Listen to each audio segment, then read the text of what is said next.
Well, it is that time again, everybody. Hope you are doing well. My name is BirdDog Jon, and I am back in action. In those scenarios, it's good to neuralize the cameras. You guys know that best. Very straightforward. Plug it in, go to the web UI, link the source, walk away. You know, like super simple. I keep looking over at the chat, and I keep seeing you are full of it. Tasty, spicy meat snacks. Covered in flavor. I mean, you can't go wrong. So what's going on? We've got a handful of folks here in the chat, and I really appreciate that. What's up, mate? Hey, Warren, how are you? Appreciate it. Hey, Robbie, how's it going, man? We were just talking about you. What's going on, Tom? Ahoy. How is it going? What's going on, Go Web? Good to see you again. Thanks for hanging out with us again today. Appreciate that. Feel like I'm in this video more than anyone but John. It's true, NetApp. You are, I'm going to cut this up and put this in the next intro.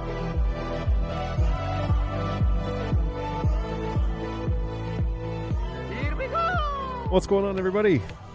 I am indeed BirdDog Jon. Hopefully you are doing well. Thank you so much for coming along with us today. We have some fun stuff planned, and I got to say this right out of the gates. Jake is going to be with us a little bit later in the show, just FYI, but he had some family stuff that he just has to take care of first thing. So he's going to join us in a little bit. We're going to do his studio tour today on our show, but you're welcome to hang out with us and chat. Bring your questions, bring your inquiries.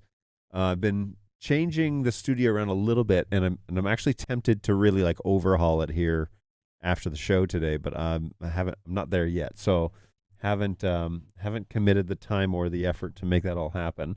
Let me get the playlist started here because I've reintroduced the P200 to the playlist, and so the 200 is back in the studio briefly, and it's up just above. I had a third camera position, so I've got like the crow's nest, which is where the P110 is sitting on the far back shot, and that kind of gives the context of this show. But then I've got another camera that's kind of on a secondary angle, similar to the P4K, but it's kind of up and over, and so that's the P200, so you're going to see that later on today. It looks a little overexposed, to be honest with you, so maybe we should do something about that before we really start using it all the time. So let me jump into that camera and try and fix that. So this is local name, p200.local. There it is. And actually, one of my agents has returned it to a previous firmware. We were just monkeying around with some stuff and testing some things, and he managed to get it back to an LTS version of the firmware, which is impressive because typically you can't do this. Okay, so the gain is totally down here. So I'm going to lower, I'm actually closing off the iris a little bit just to make it a little less intrusive. Let's do 2.8. I think that's okay. That's probably pretty similar. So I've added the 200, which is over here in the corner. I've also changed the multi-viewer that I'm using. So now I'm using BirdDog multi-viewer, and hey, there's the 200. So hey, what's going on, everybody? It's a little dark now, isn't it? Don't you feel like that's a little dark? It looks a little dark to me. Let's change that back to whatever it is that we had it at before, which I believe was here at 2.0. Ah, there I am. Hey, everybody. So it is a little bit bright, but that's okay. And you can also see the NTG2 in this shot. So she's sitting there above me, waiting to be used, currently not being used for this show. So, yeah, I'm using now BirdDog multi-viewer, and the way that I'm doing this is I'm using the new Mac version of it. So I have a Mac Studio in my office that I use for video editing, and I'm not video editing all the time, and so when I'm not doing that, I run multi-viewer Pro on it, and that's what I'm looking at now on my BirdDog Play. Now the really cool thing with multi-viewer Pro is that you can output full res or proxy, and so for just a reference monitor, all I need is a proxy signal, which is like 3 megs. It's so little. If I jump over, actually, let me speak accurately here. So I'll log on to my Play dashboard, and the bit rate that I'm receiving, does it actually tell me in real time what it is? Ugh, I hate this mobile view. I need to full screen that. Okay, here we go. So it doesn't actually tell me what the bit rate is that's coming in, other than it says the network usage on this device is 8%, and the CPU is running close to 30%. So that's pretty good, nice and lean. And like I said, for this function, for just showing the studio or just showing the multi-viewer in my studio on a old monitor, man, it works perfect. It's really good. And I could send this to multiple, like I could have a couple TVs up and whatever.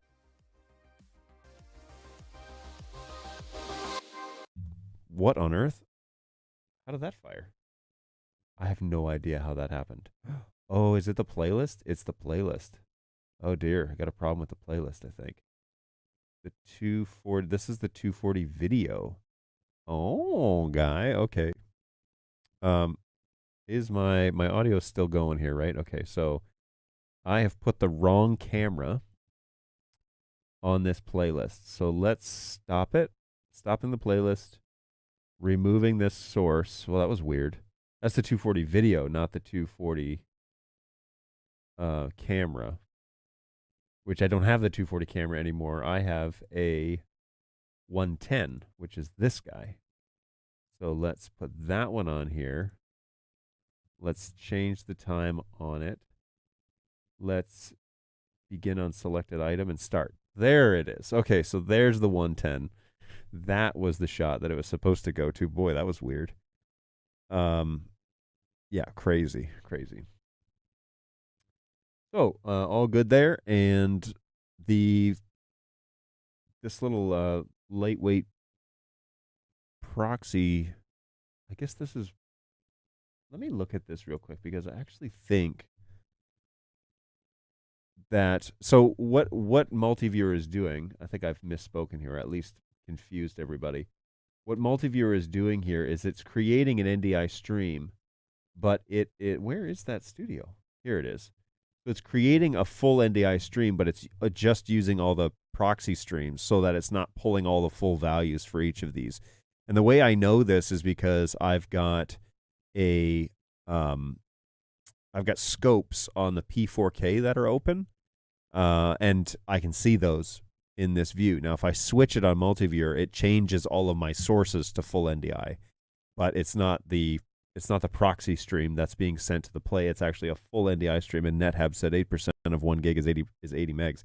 So it is a full NDI stream going to the play, but it's all the proxy streams, the quality of the proxy streams going to multi-viewer. So it's keeping that really nice and light. I can show you what that looks like actually here. If I switch over to my desktop view, let me pull this up. Come on now. Chip, chap, chip. Okay, back to my cameras. Let's stop the playlist real quick. And I'm going to bring this up. So this is what it looks like. This is that actual without my head in the corner, by the way. But this is what that multi-viewer looks like out of Multi-Viewer Pro. And that is being shown on my little TV screen that's here in front of me, which is now really close to the lens of the P4K. So I can look at my image, and it's just a little tiny jump between those where the actual lens is and where my picture is. So I like that. I feel like it's good. The next best thing would be the next best thing would probably be a teleprompter, and to put the screen flat, and be able to look at the camera lens and the image at the same time. But, perfect world. I could get me one of those. So, good times. And my little Multi-Viewer Pro is running well, and I'm liking it. So, all right, let's see what's going on. Nate Hall in the studio. You or me? I'm in the studio. Hopefully you're in the studio too. But hey, what's going on, Nate? Good to see you. Hi from, is it Vicus? Hopefully I'm not butchering your name too bad, man. Sorry about that. But welcome to the show. I really appreciate you stopping by. A lot of people over on LinkedIn this morning. That's cool. Cliff is on LinkedIn. Hello, all. What's going on, Cliff? Good to see you. Joe, also LinkedIn. Good morning, Bird Dog. My school is going to get more cameras soon. Excellent. Love that idea. I'm a big fan of the Bird Dog cameras. So let us know how that goes. What do you have so far? Hey, great sound. Oh, that was probably for the music. I'm glad you enjoyed that. That is some free, royalty-free music that I found online. So good stuff there. And okay, all my lights are on. It's a little, anyways. Hey, we just ordered the new Wi-Fi camera, the X120. Excellent. It is in pre-order. So you've pre-ordered the camera, which is great. But just FYI, you've pre-ordered it. So hang on tight. We're finishing that one up for sure. Hey guys, I just ordered 3 X120s PTZs. I can't wait to use them for my live productions. Could you recommend a decent PoE Plus switch to use the cameras with NDI? Currently, I own a TP-Link. Okay, well, my go-to in the NDI world, and we should talk maybe a little bit more about this soon, but my go-to camera in the NDI world is the M4250. The entry level is somewhere in the 600 realm for that switch, but that is a full-fledged AV switch, and it's NDI supported. And so Netgear, if you were to email them at proavdesign@netgear.com, they'll actually be able to talk to you about NDI.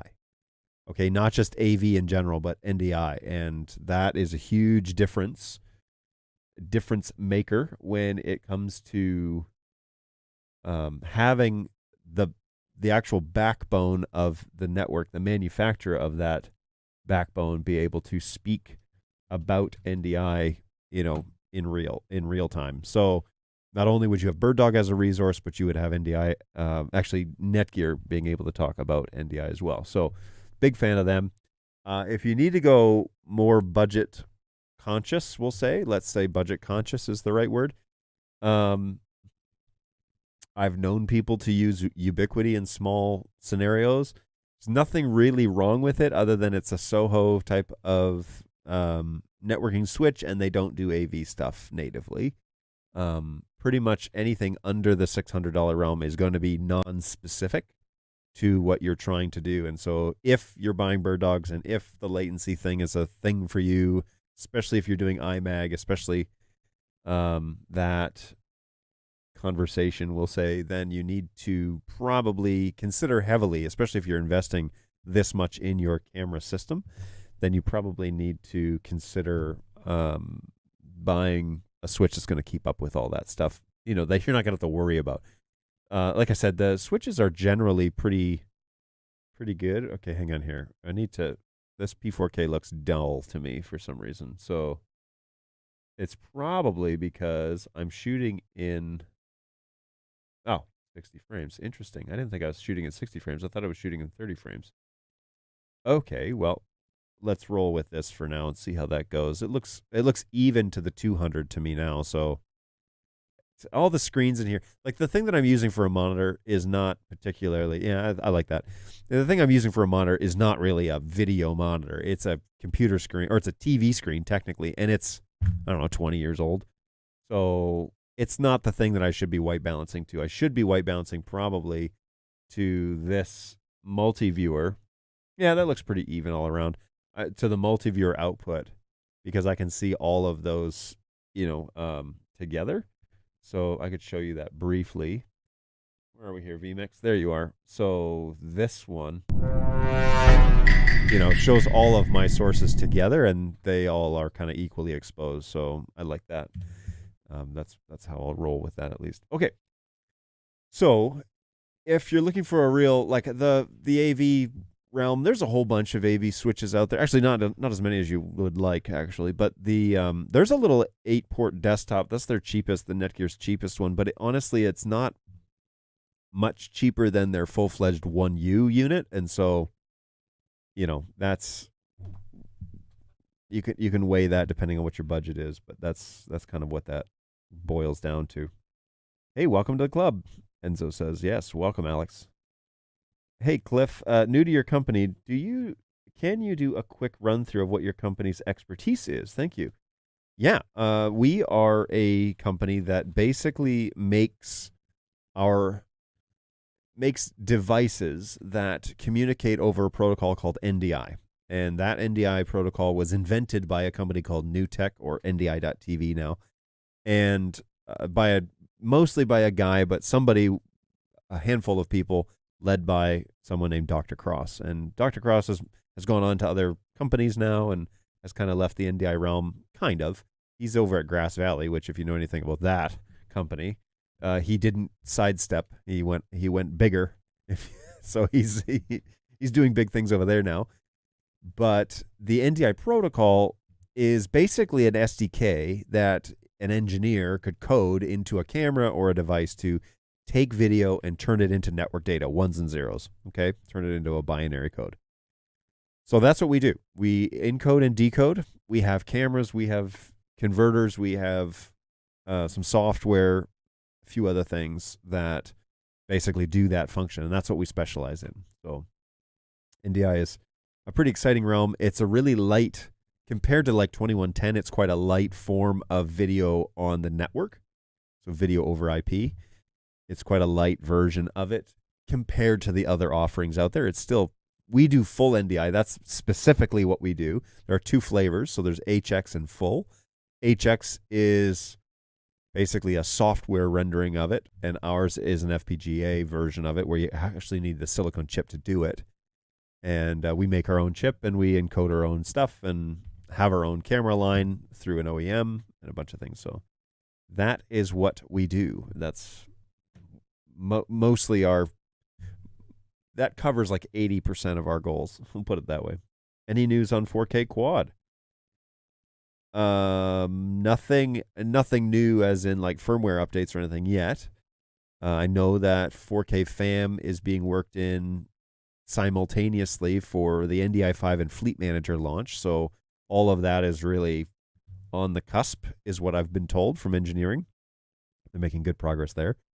But all of those changes and updates all have to happen roughly around the same time. So there's a lot of things that have to launch all at the same time before we can have an update for that. So that's, I think, reasonably what you should be.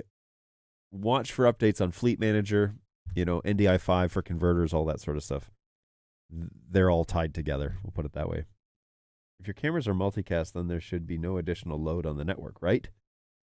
No additional load other than the original subscription. So if your network is configured correctly for multicast and it is, I see what you mean in regards to multicast. Okay, so no, my isolated studio is running multicast, but my greater network is all unicast. So I'm doing some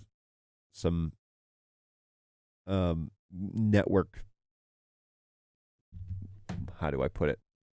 Some network ninja moves here to do what I'm doing, but essentially multi-viewer will be shipping out TCP in that instance. And that's in another part of the office. That's on a third computer that's over in my office. So, hey, what's going on, Angus? Good morning. The 4212P is Angus's recommendation, which is, I believe he's got some of those. I have one of those. So this is in regards to Enzo's question about a decent switch. Yes. So the M4250 Netgear series, the 4212P switch is the one in particular. The Facebook user says Netgear switches are great. So are the Juniper switches. I haven't used the Juniper ones, but I've heard good things. So, hey, Jon, Jake. What's going on, Robbie? How are you, man? It's good to see you.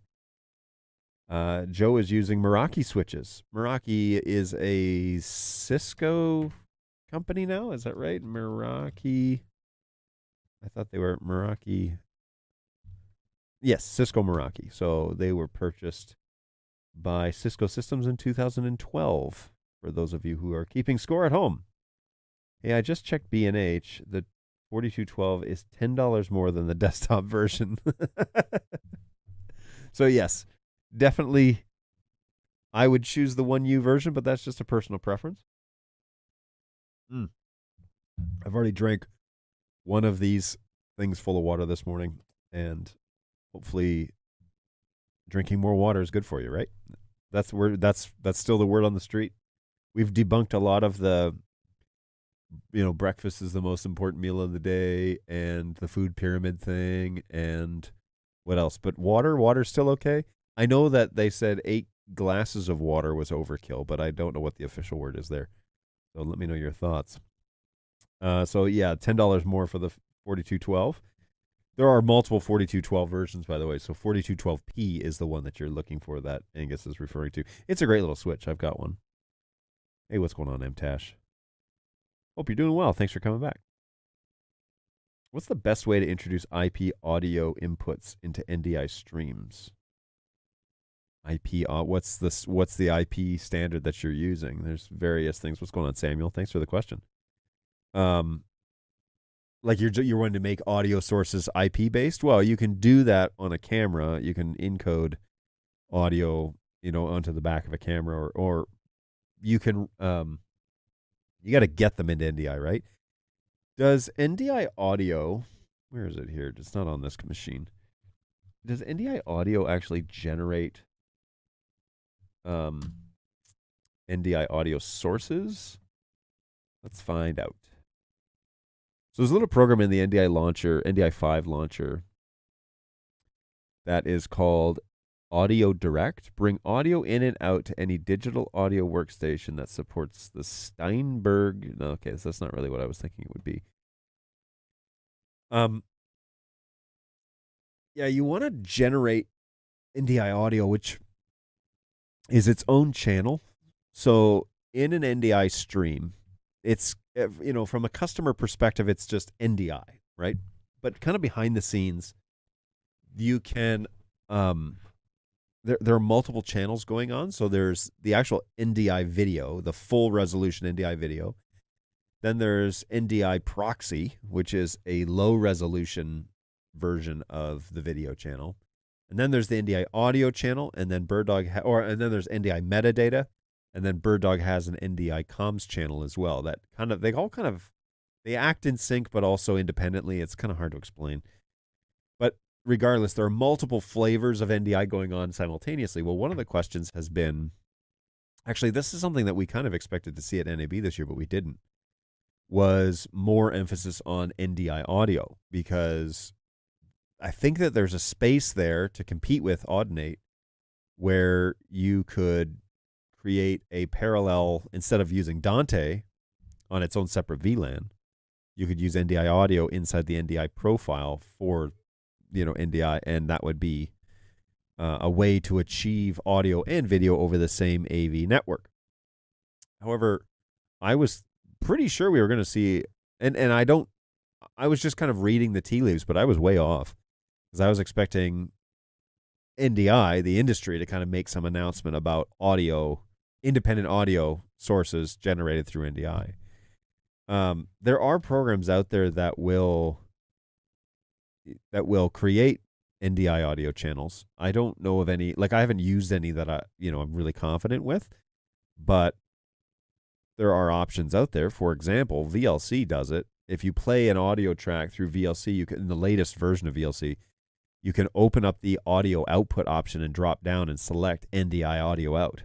That's actually how the music at the beginning of the show is run on an NDI audio channel out of vMix. And so this audio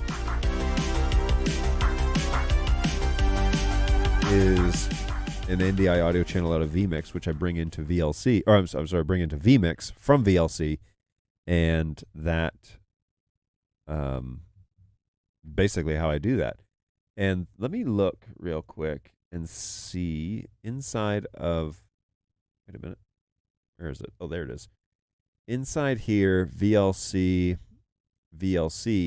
yeah, so it's just an audio channel, no video, and you can bring it as an input and then play that over top of whatever source you want to play it over. So it's kind of a cool idea. I like it, and I think that the industry needs to maybe capitalize on this opportunity, because NDI for video is great compared to 2110 because it's way less taxing on the network to get high quality images.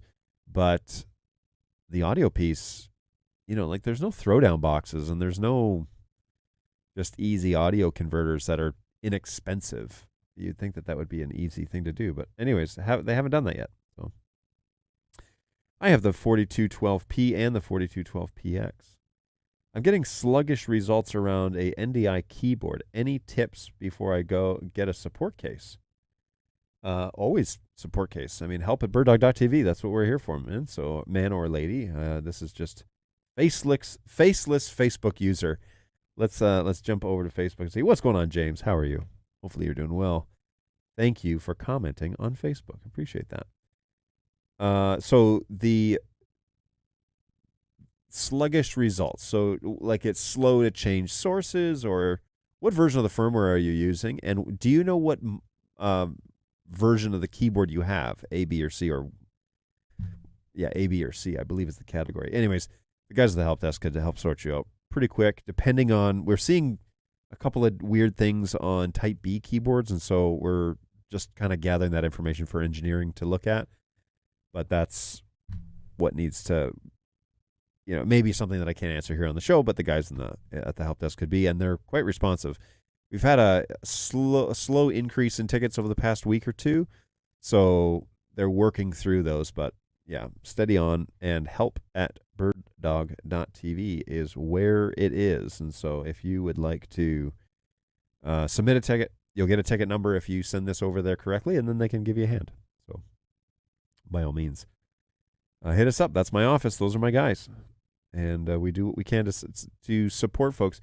Now, I was reading some anonymous commenters online, which you got to be careful. You got to do this with a grain of salt. When people hide behind usernames and they don't actually put their name out there, or state what the facts are that they're basing their statements on, you have to kind of,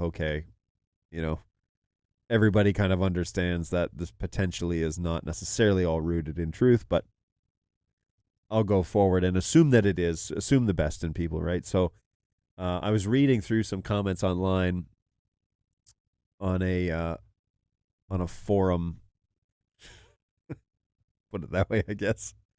And somebody, I didn't see very many of these, but one guy had said something along the lines of, well, I've been waiting on a solution for, I think it was Quad or something like that, for quite a while, and support has been useless.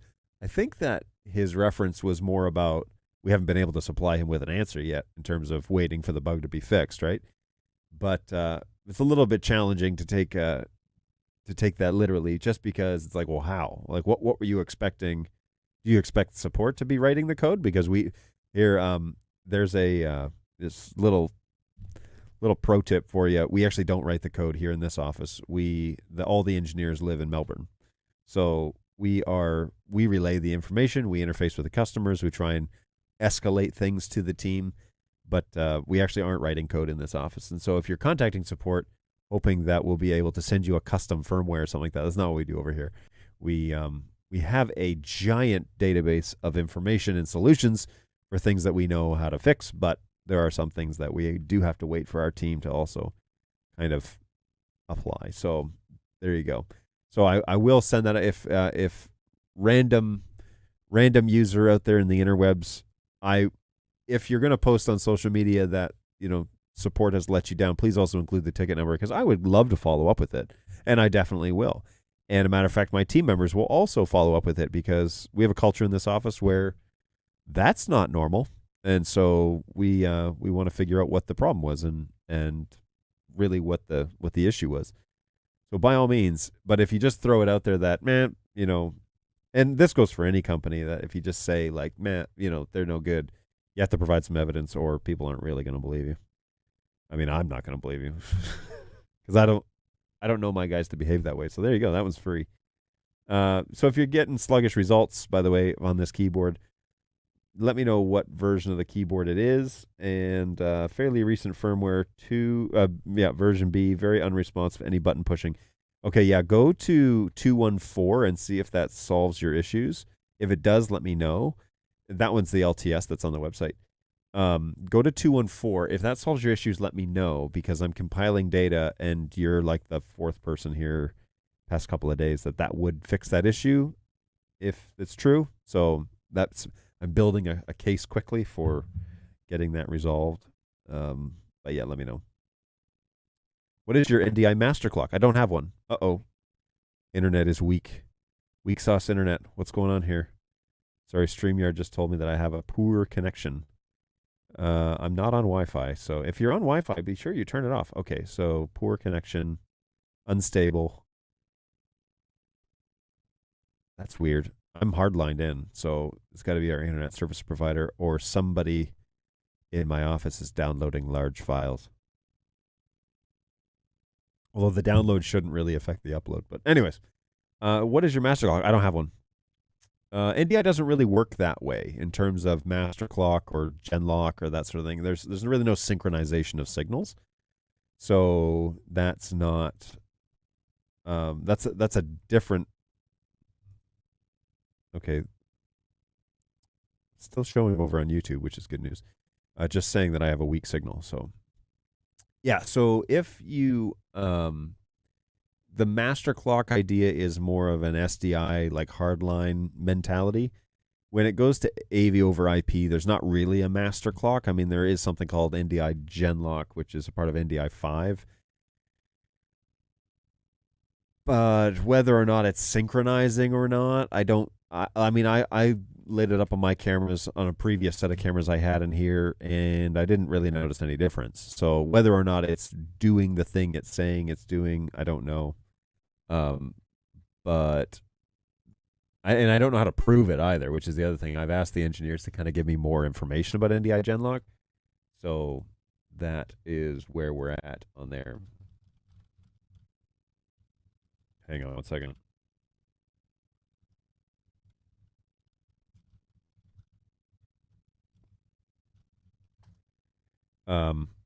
Yeah, let me know if I drop off the face of the planet here, by the way. My internet signal is increasing and decreasing, so I have no idea why. I've sent a message off to my team to see if they have any idea what might be going on. So differences between the Netgear 4212P and the so the 4212P is a part of the NDI of the 4250 line, right? So the I can just type that in here. M4212P dash, what was the rest of it? Dash 100 AJS, 100 AJS. Yeah, so this is just a part of the 4250 line, and this is one configuration of the switch. So you'll want to look through Netgear's site, but that is a switch under the 4250 parent company or parent series. We'll put it that way. Deionized water is not okay. Electrolytes, it's what plants need. Okay. NDI test patterns will generate audio. Can you generate audio independently of the test pattern, or do you have to generate a test pattern? NDI audio console needed, like the Waves LV1. Ooh. Yeah, that would be pretty fun. That would be pretty fun. With these new X120 series, you guys have completely destroyed the competition. Oh, this is a strong opinion. Tested them in London at the media production show, and I put an order the same day. Can you talk a bit more about them? Well, what would you like to know? I mean, most of the information that's out in the wild right now that I can share with you is also on the website and that sort of thing. So I do know that these are Wi-Fi 5 type cameras. They kind of fly in the face of what we've always said about NDI because we always like to use the fastest protocol. But we found that there was a market demand for a Wi-Fi enabled camera, and coincidentally also a battery powered camera that people can set up quickly and take down. And so it's great for an hour or two if you just need something fast, fire it up.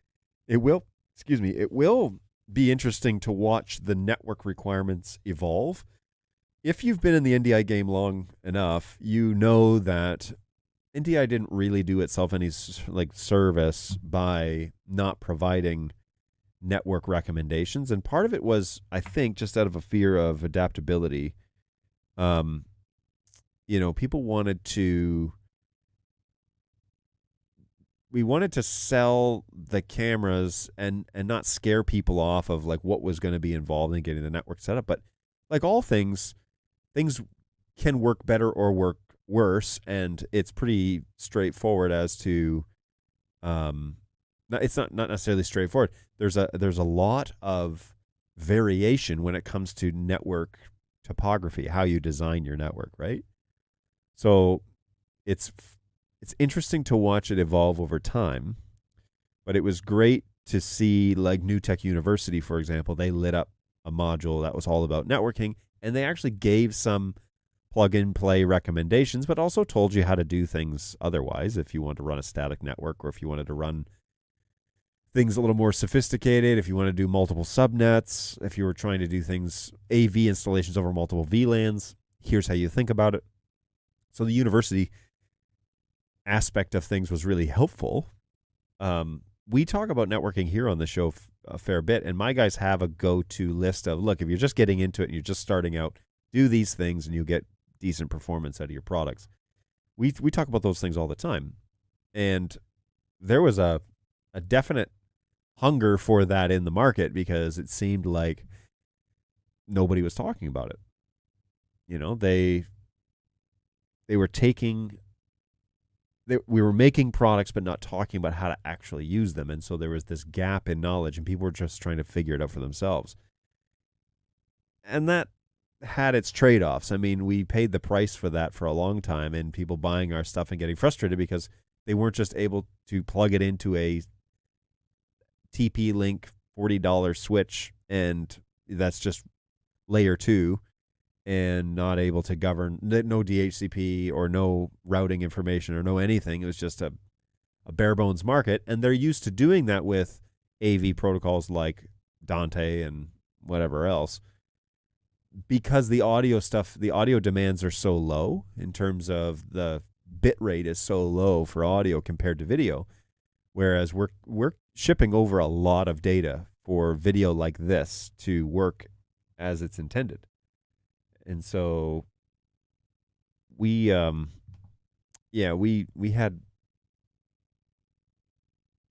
a long journey.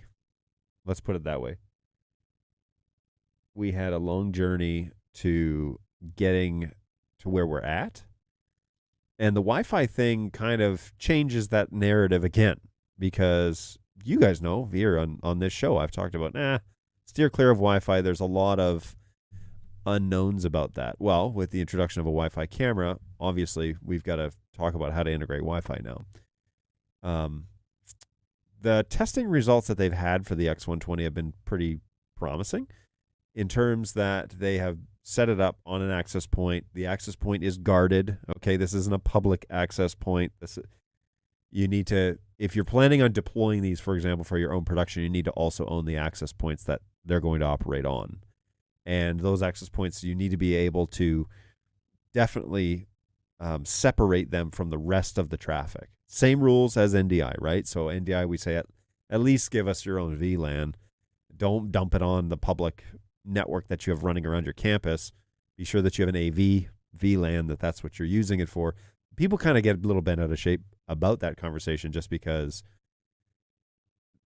there isn't a lot of chatter in the market about what is actually required. But if you start digging into how do I get this thing to work correctly, you'll find out pretty fast that everybody says, no, you need to have an AV network, which goes back to Enzo's comment earlier on about what switch should I be using. And that's why there are audio video switches in the world, because they specialize in that sort of thing. So a lot of the data, that we have, a lot of the information that I currently have to share is available online, and is mostly the stuff that was announced at NAB and other recent conferences. The X120, though, is going to be an HX camera. It's BirdDog's first. And the point of it is basically to have the BirdDog lens styles and housing and all of that in a HX format that delivers that sort of BirdDog level that everybody's kind of known to expect. So I don't know if I'll get one in here to use in the studio, quite frankly, because this studio does not. I might use it for the Wi-Fi function because it's a cool function, but in terms of will I use it as a long-term production piece, I don't know. There are a couple of scenarios that I would agree are perfect for that sort of camera, especially in places like I'm working with a couple of places right now where you can't run wires where they need the cameras. And so that might be great to have that option. But I would definitely make the assumption, if I were you, that you should be planning to use HX2 as your Wi-Fi flavor and not planning on HX3. Start at the lowest common denominator and then move up into the variable bitrate HX3 realm to increase the quality and lower the latency. But start at base level HX2, which is, I don't know, like 6 megs or something like that. I forget what it is. Start there. Ship that over Wi-Fi. Have an isolated Wi-Fi network. Something that's Wi-Fi 5, preferably. So no N networks, no G networks, no A or C networks.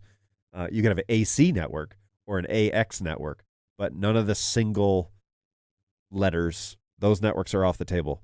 So you need to investigate right away, do I even have the infrastructure to handle this? And if not, I need to add that into my installation costs going forward. So there's the conversation and honestly, my concern about the wireless stuff is that folks are going to try to throw this on all sorts of wireless networks that are crowded or busy, or the bands are overloaded. Like if your Wi-Fi bands are very busy in your area, your results will vary. And I feel like I need to place a caveat on this whole conversation about your results may vary. I can't guarantee something when it's not hardlined into a network. That's going to be very difficult to do. So the versatility is going to be great.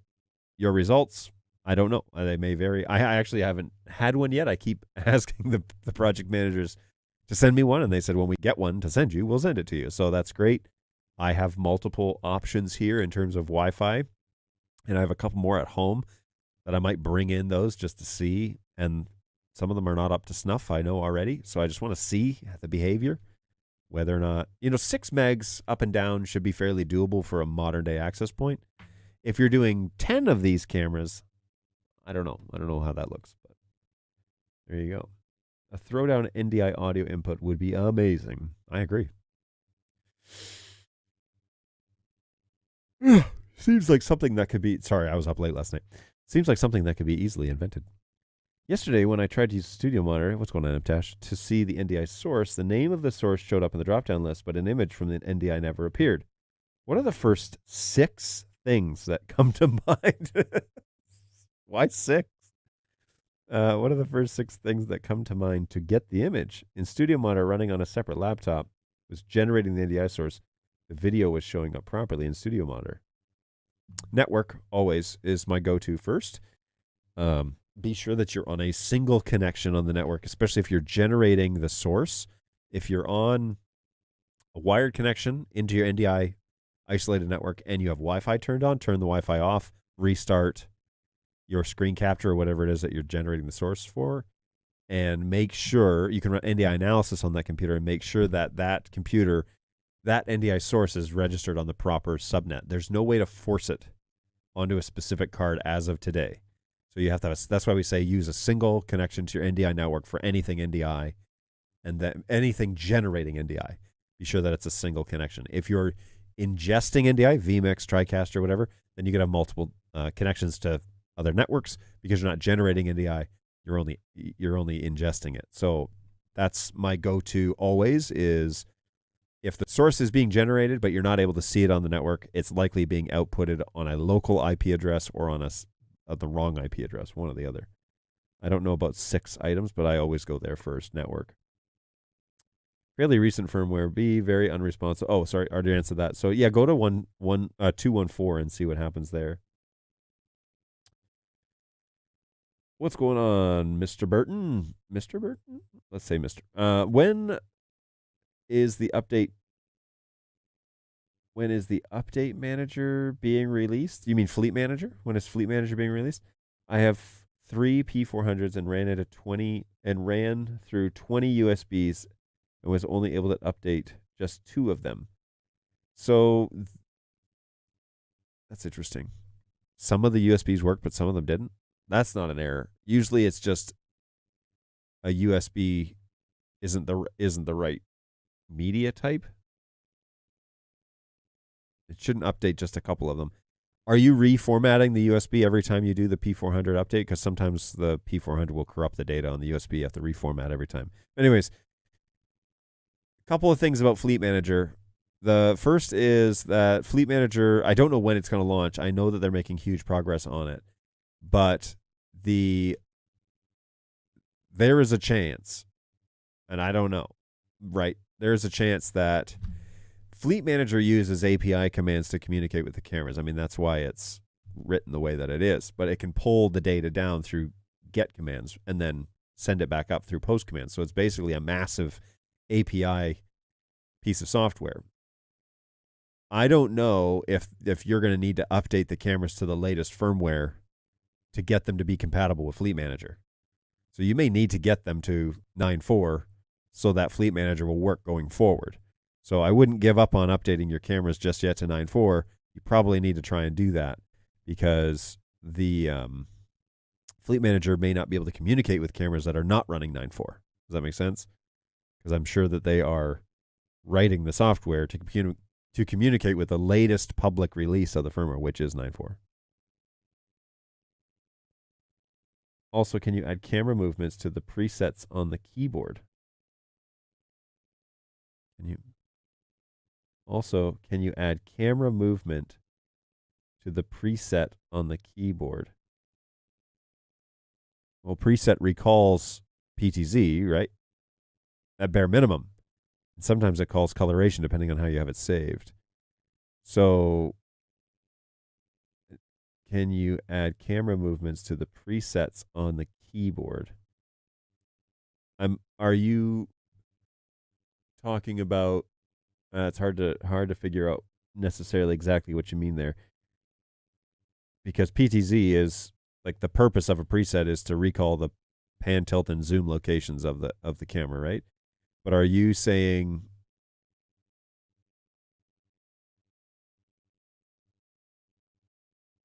well, yeah, I'll have to have you reiterate that a little bit because that's an interesting thing. And then I see that you've also posted these over on YouTube. So welcome in both places. But to get the movement like a slow pan from left to right. So what you're looking for there is something called cruise control, which is not integrated in the keyboard. Cruise control is a function of some higher end things like Skyhoy controllers and that sort of stuff. No, the plan is not to put cruise control that I know of, put cruise control on the keyboard. But we do have something like Camera Director, which would do waypoints. And so that would do speed between waypoints, which is so you're going from preset waypoint 1 to waypoint 2 at X speed. That's Camera Director. That's what that software is. Which is, again, like if you were going to get cruise control on a controller, that's an added function at a price. Camera Director is the same way. It's an added function. It's a piece of software that you would pay for so that you would have that feature is what that is. DHCP school at a network. Wait, network at a school. Okay, MTash. Let me go back to your yesterday. How many NIC connections are on the computer that you're using here, though? Or maybe, it's a DHCP network at a school. Could the IT department have closed down the NDI video ports? 5961, 5962, that range. So we might see an NDI certified access point or router.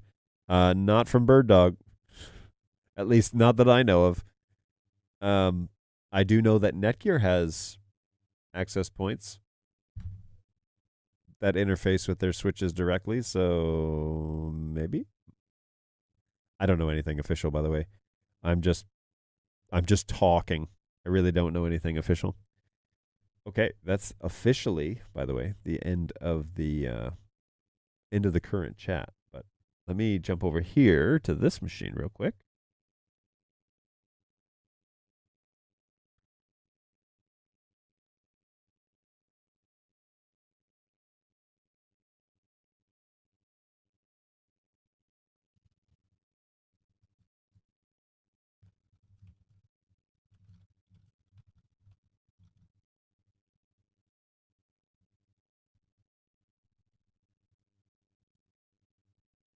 Okay.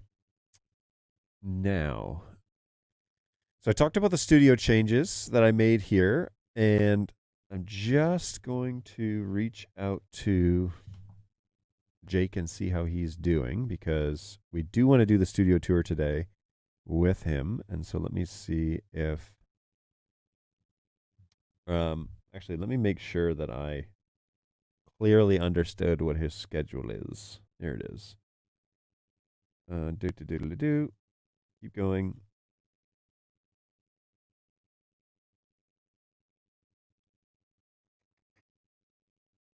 There was something I wanted to ask. I wanted to talk to you guys about. Of course, in the heat of the moment, I can't remember. Oh, there he is. He's writing now. Cool. He's around.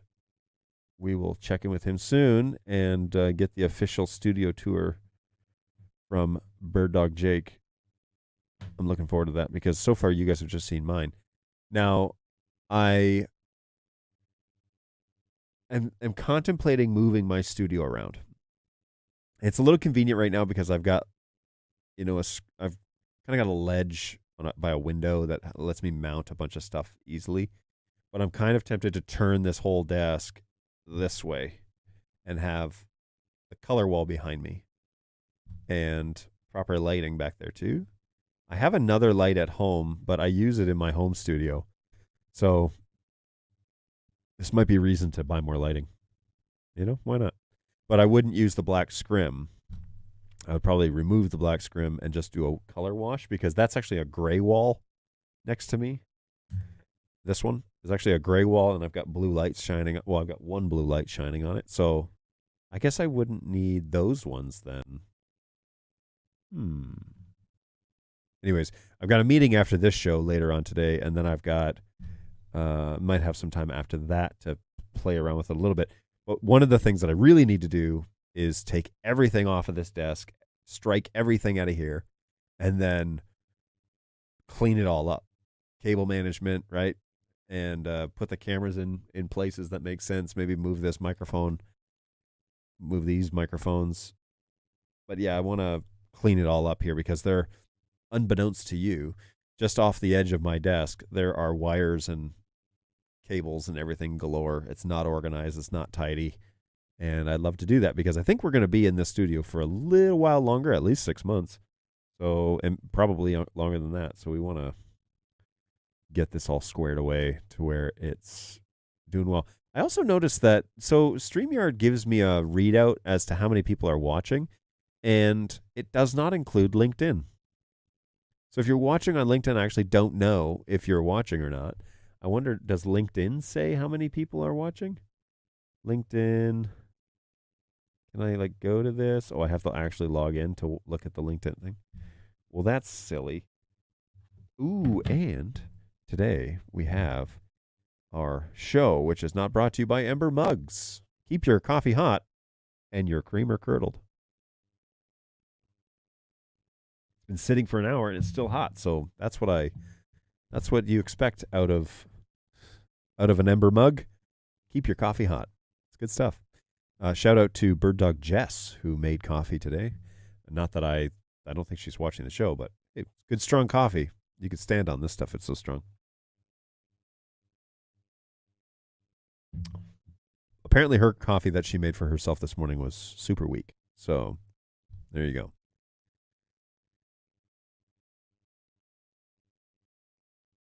Okay. Here we go. Let's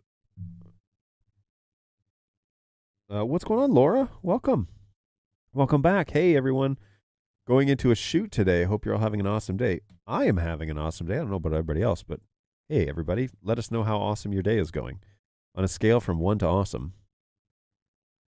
Give us a little update on that. I have asked StreamYard to help me run a poll, right? The issue is that with StreamYard, you're bringing in all of these. MTash says 11.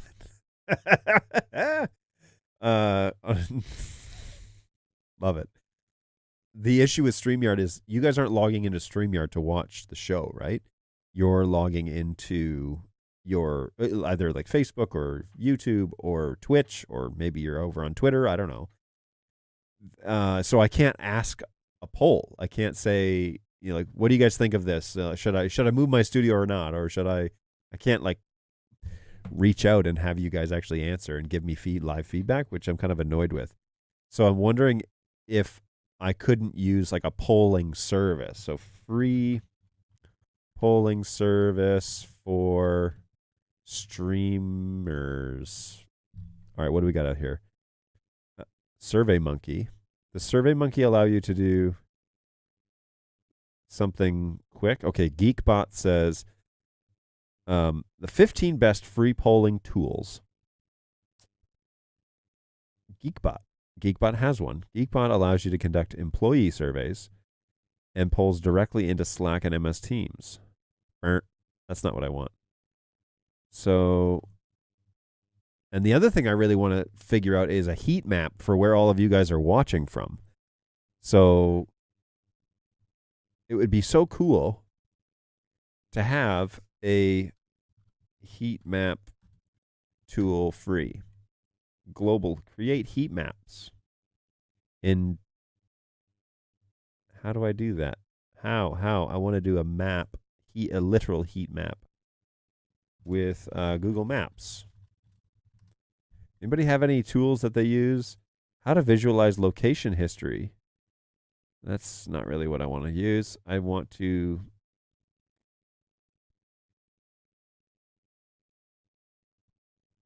This is really annoying. How is it that nobody has thought of this? Man, I could make a fortune off of advertising if I could just create a little...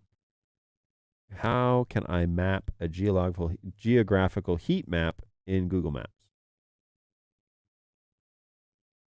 Like, all I want to do is say, like, hey, type in your city and it to drop a pin in that city, you know? And that way you could check in and show me where you guys are watching from. And it'd be really cool to have a map of the world up on my screen that just says, oh, this is where everybody's at. So, pretty good day here. Headed out for a haircut shortly, then picking up some gear for an upcoming gig. Our Canadian does those things, but our CDN? Canadian? No, wait. But you have to watch through the CDN. I'm saying that wrong. It's not. CDN is my abbreviation for Content Delivery Network. Gotcha. But you have to do it through that. See, I wouldn't mind like putting up a QR code and saying like, let me know where you're from, right? That would be fine. Because then if people wanted to do that, they could scan it in and then I could just have the heat map up and it would put your pins in as you checked in. Create a heat map in seconds. Mapline.com. Start mapping for free. Experience the power. Sign up. Sign your life away. Map territories. Start. Plot locations. Have a question. Contact us. Do I sign up for this? This feels like spammy to me, but mapping made powerful. Drop pins on your map one by one or plot pins in bulk by uploading a spreadsheet. Get started today. Up to 500 locations for free. Well, I don't have 500 people in the show, so I'm sure that would work. It'd be really cool, though, to see where you guys are. All right.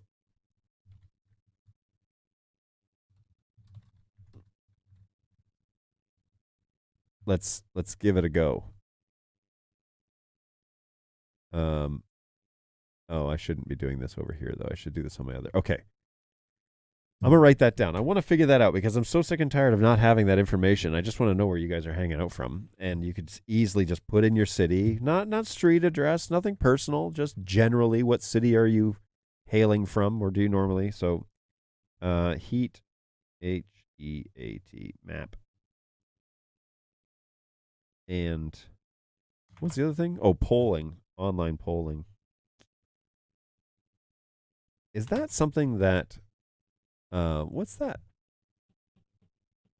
If we had enough people on this, like active people on this show, we could do like a Kahoot session, like a trivia game, where you guys could just, again, scan a QR code that I show on the screen and join the game as a player. And then we could do like a Bird Dog trivia day. Ooh, that's such a good idea. Bird Dog. I force all my employees to play along too. Bird Dog trivia show. Oh, that'd be so fun. Let's do it. If you're down for a Bird Dog trivia show, let me know. Let me know in the chat. Is there a robotic pedestal controlled by NDI, which a Bird Dog PTZ can be mounted on?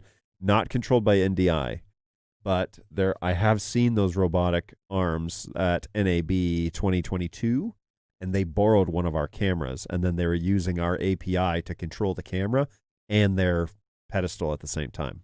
They had like an interface, and they integrated our API. You couldn't pay me, though, to tell you what the name is because I can't remember. BirdDog Phil would probably remember. And maybe Jake would remember too, but that was over 12 months ago now. So a lot of stuff has happened to Jake in 12 months.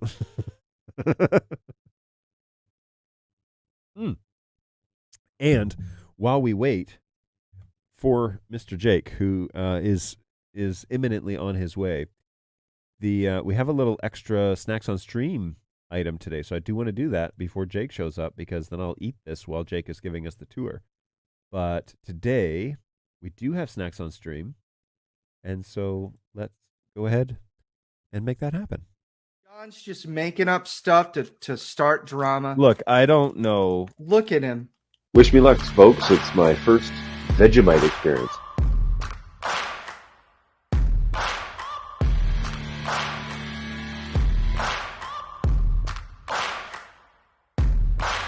Final, this is like cheese flavor or something. It doesn't really look too appetizing. Good golly, this is something else, man. Here's the thing about Pop Rocks, and I don't know if I'm the only one like this. Pop Rocks have always been a social experience for me. I did not think that is what you were going to say. That's hilarious. That is awful. Oh, God, that's so bad. Jeez. Holy smokes, man. Yep.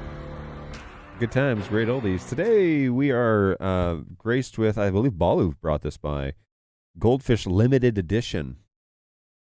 Limited Edition. Old Bay seasoned crackers. Now, I don't know what Old Bay is. Apparently, it's some sort of seasoning, but I have no idea what that tastes like. And it sounds like some, I don't know what to even think of this. Old Bay, I don't know what that is. So we're gonna give it a go and see how that transpires. But let's get this bag open here. It's sealed, so I know it hasn't been tampered with. I know they haven't tried to kill me with it, but I do not know what Old Bay tastes like. Sounds kind of gross. Sounds kind of gross. So we're going to find out. Whoops. Inner bag. There we go. Ooh. Oh, those smell like French fries. All right. All right. All right. I'm okay with that. Let's have a little look-see. They are lightly seasoned in whatever Old Bay seasoning is. And after today,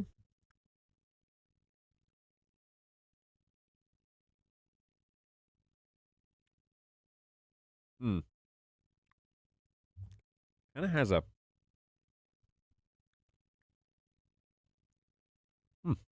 okay. It's all right. It's not all right. I don't know what to make of this because it kind of tastes good, but then it has a weird, like, fishy aftertaste.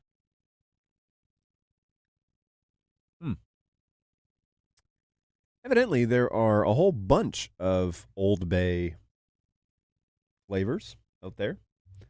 So maybe if we could, let's share this. Over on the Amazon, there are lots of options when it comes to Old Bay seasoning. Look at that, $8, 24 ounces. I mean, you could just tear it up if you wanted to. Look at that. Even subscribe and save. I mean, it's not super spicy. Actually, I think I like it. It wasn't a dead ringer like right away. I had to warm up to this, but it's a decent spice. Old Bay seasoning. What does this even say? For crabs, shrimp, and chicken. Not on that list. Goldfish. Interesting. It definitely tastes like a spice that needs to be on fish. Maybe not chicken. I don't know about chicken. But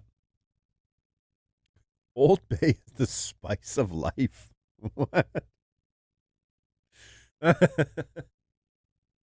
Alrighty. I started the show a little late today, but noticed that you're not using the BirdDog multi-viewer. Curious why and if you could talk about it someday on another show. I started the show a little late today, but noticed that you're not using the BirdDog. No, I am using BirdDog multi-viewer. I 100% am using multi-viewer from BirdDog right now. It is on that TV right there. And if I must prove it to you, which I must, I better be on the right computer to do this. So, and I have to prove it to you now because now apparently you don't believe me.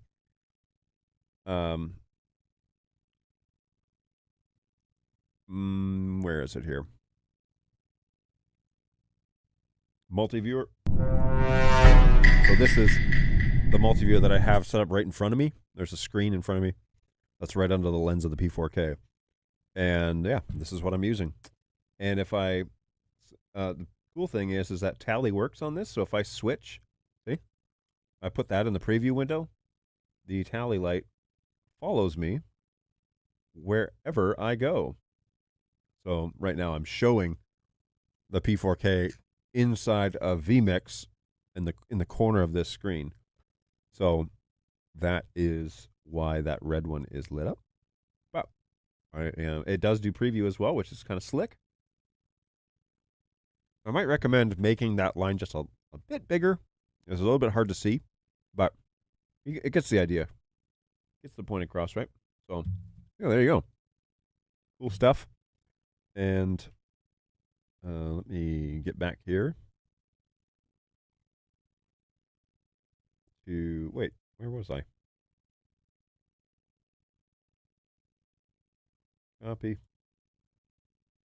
And paste. Whoops. Paste. Man, a Windows keyboard on a Mac. It is something else. Okay. So, let me just back up here, make sure that I didn't miss anything. Gonna have a haircut. A seasoning with the word old? No, thank you.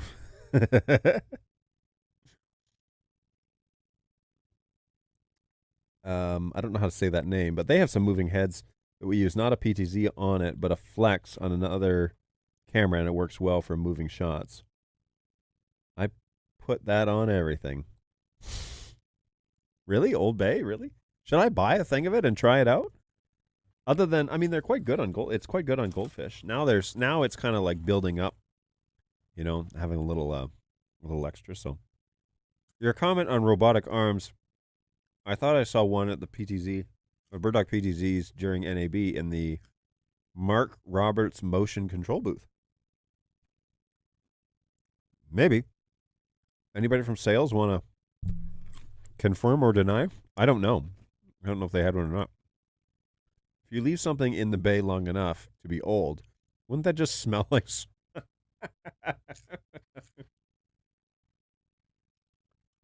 It does have kind of like a stinky harbor flavor to it.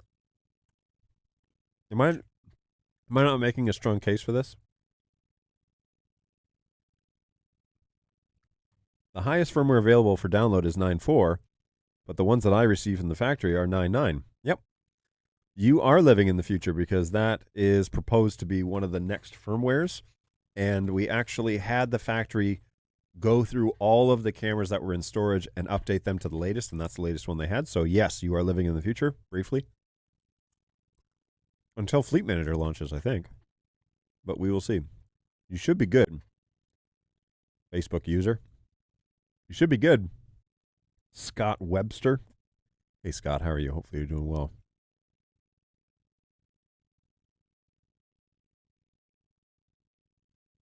I can just bring you some. I bought that big container that you just showed. Well, I mean, I don't need to take your Old Bay spice. You brought me these fish. So far, so good. I'm gonna probably eat this whole bag just to get a sense of them. No, I'm kidding. Yeah, Balu was the donation today, I believe. So thanks, man. Good stuff.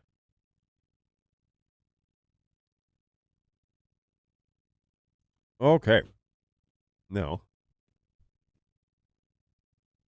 yes, MRMC. They do sliders and something with motion control. How do they control it? Like it motorized or Mr. Robbie? Robbie would know. He's been in the industry for a little bit. He's got friends everywhere. Sounds like Balu is just going to douse every snacks on stream with it from now on. Just roll it in some Old Bay spice before I go live. He's like, here's your snack on stream. Good luck.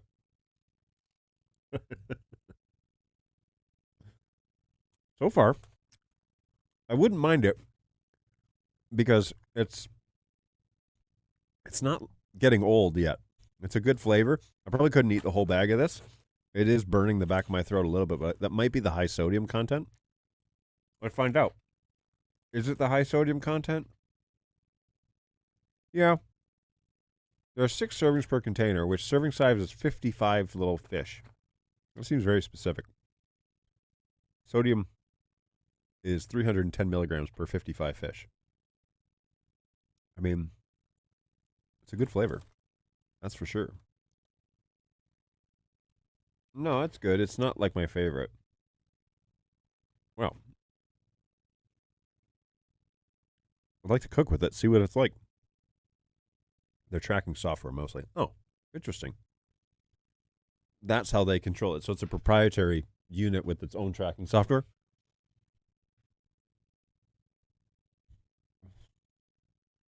If we want to send you more snacks, how can we do that? Oh my gosh. Are you kidding me right now? You can send it to our address. I'll type it out for you. BirdDog, attention. Snacks on stream.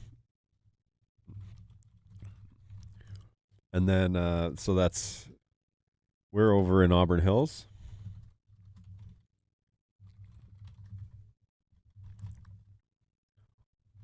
Oh, oops. There you go. This is how you do it. Now, we have had a few snacks come into this office. People had sent us. I believe. Who was it? Oh, Beep Chirp. One of the original guys on this show. Beep Chirp sent us a bunch of stuff. So, oh, whoops. Twitch did not like me sending that out. Whoops a daisy.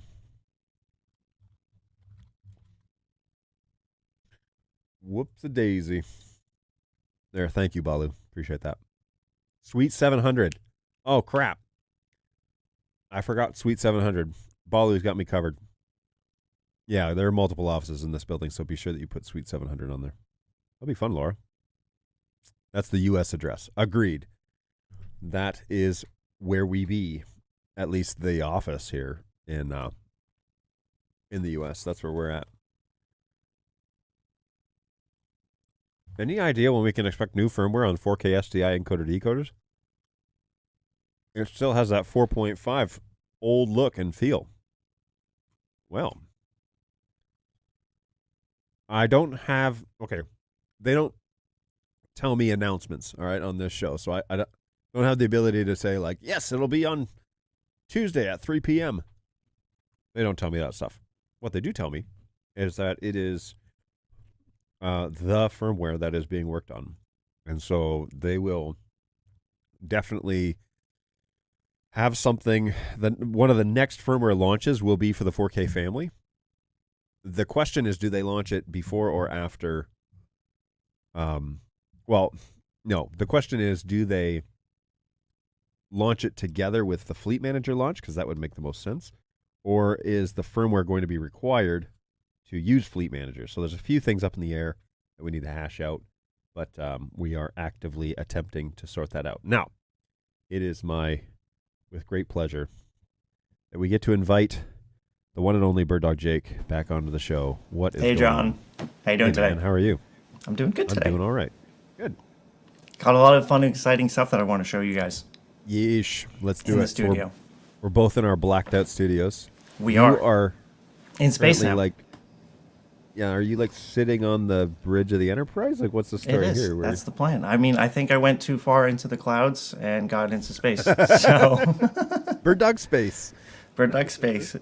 That's hilarious. No, so Yeah. I've been playing with vMix, right? Obviously, because that's our tried and true switcher that we all love to use. But recently, I've been using NVIDIA Broadcast. There's a new application if you have an RTX graphics card, where it lets you do background removal. So it's easily able to get rid of my black Duvetine background and make it a kind of clean cut with an alpha channel. So that way I bring that into vMix as a camera source, and then now without a green screen, I'm able just to Wow. have this. So like if I just pop on over to my P100, right? Like this is my background, right? Yep. So gets all those, all the squishmallows and everything out of the background, right? That's pretty cool. Yeah. And I think it looks pretty good. I mean, having a green screen and setting that up requires time to set up the lighting, which I'm not sure a lot of people come to realize how many lights are required to actually light a green screen to get a good key out. So having these type of features with my background being maybe like 7-8 feet away, it's perfect.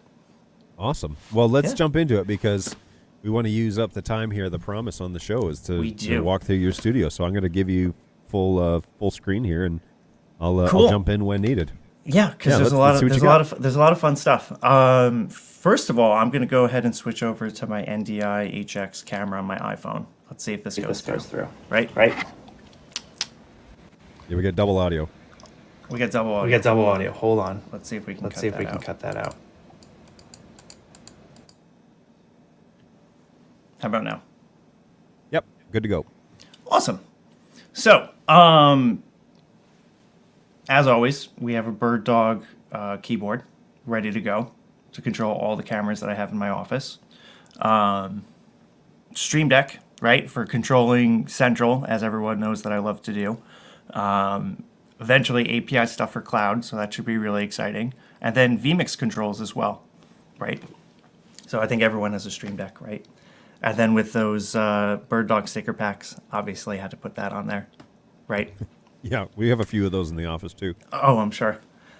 So then here we go. I have my ultra-wide monitor, right? Which I actually have 2 screens connected to this. So that's why I have this split screen. One computer is running vMix on my left side. And then my right side is my work computer, StreamYard, all that stuff. And don't fall into that void. Now, this is a really, really exciting spot. So over here, obviously, we have our BirdDog P120. Right, that's my B-cam side shot that I've just been testing out since this came back from a customer. Overhead, I have a PF120, which goes to shoot down, top-down shot for all my Stream Decks and keyboard configuration control, right? But now, this is the really exciting thing. So, I don't know, for anyone who went to NAB or saw the announcement, this is an NDI teleprompter by Telescript. So they were very, very, very gracious enough to lend this over to us because we sent a camera to them, I think a P200, for their booth at NAB. And I went over and I said, hey guys, do you mind if I test this out? I have some videos that I need to record for BirdDog Cloud and a bunch of other stuff that we're getting to put out on the YouTube channel. And do you mind if I check this out? So let's talk about that workflow, because clearly we see my screen from below, right? So that is NDI screen capture, capturing my my desktop, sending that up into this monitor here. And for those that don't know how teleprompters work, there's a pane of glass which is reflecting the reversed image back at me. And right behind there, there's a little green dot, and that's a BirdDog P100. So let's see if it's possible to jump in here. But in the back is the base of my BirdDog P100. It has the cover on the back, so that way there's no light coming through, because you don't want to see the camera on the other side. I think soon I am going to tape up that green light with some gaff tape or something like that, so that way I can not focus on the light, right? Yeah. Now with the teleprompter, what is your workflow for using it in the camera scenario? Like, would you make this full screen on the telescript screen so that you just see what video is being done? I know that there's like scripting options and whatever. There's a couple things here. Let me just kick back over to my camera, just so I don't have to hold this for a second. So essentially, when you have this teleprompter in front of you, I can be looking like directly at you, either in a Zoom or Teams meeting, and we have that direct eye-to-eye contact, which is always fun for producing these events, right? Right, because I'm always sideways, so I'm like, you're always sideways. And there are ways to get around it if you don't have a teleprompter. Like if your monitor's far enough back and you have the camera sitting on top, kind of like what everyone did for the NBA bubble, right? They had some large, like 50-inch monitors, and then the TV is maybe, 15 feet away. So that way the eye line kind of disappears. But in my tight studio space, when I need to record some content, right? So I am reading off a teleprompter, right? If that makes sense for the project that we're recording or video that we're doing, right? It makes sense to be able to read the script and kind of deliver this kind of news style-esque thing that we're kind of already used to, when you go to watch those news stations go live, right? This is what they're using in a big studio, but now in a tiny space. Right. So now, you said this is an NDI version of this. Can you tell me more? Is it like because the camera's in there, or what do you? No. So actually, here on the side, I have an Ethernet input. Right, so that's single Ethernet going in. That's receiving. It's essentially an NDI studio monitor. I can switch the sources with presets, which is really fantastic. So I can use Studio Monitor to push which source is going to that display. Yep. I believe it has API functions and control, and Telescript also makes their own version of their whole teleprompting software that would output as an NDI stream. And then in theory, that you could API change those presets. Yep. And put them on your Stream Deck or something like that. Exactly. So this has been really, really fun so far to set up this past week. Fits all of our HD cameras, so P100, P110s, and 120s. I was debating putting the PF120 in there, which would also be great because you don't usually need to have that pan and tilt with this.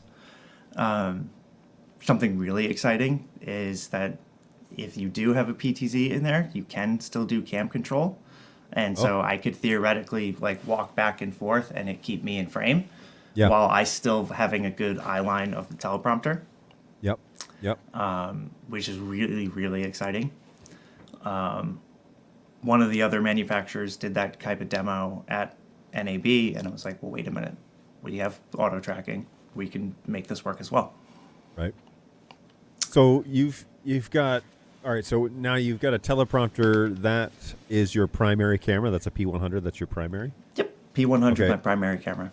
And you've got a side camera that's a 110, 120. That's basically your B shot. Yep.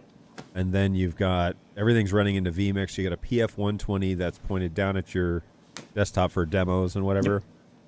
And then a keyboard. Yes.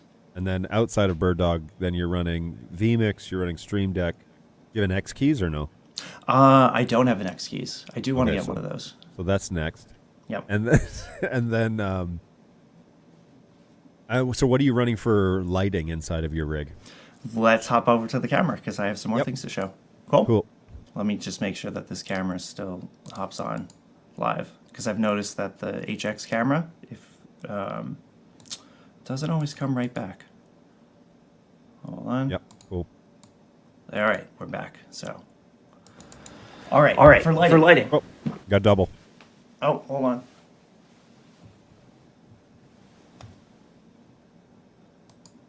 And then is that camera frozen? It looks like it. It is. Cool. We love that. So let's pop back over, close this input, and then add that back in again. So I tried using the increased buffer size and the FEIM on this, so I'm hoping that that actually helps. Yeah, for sure.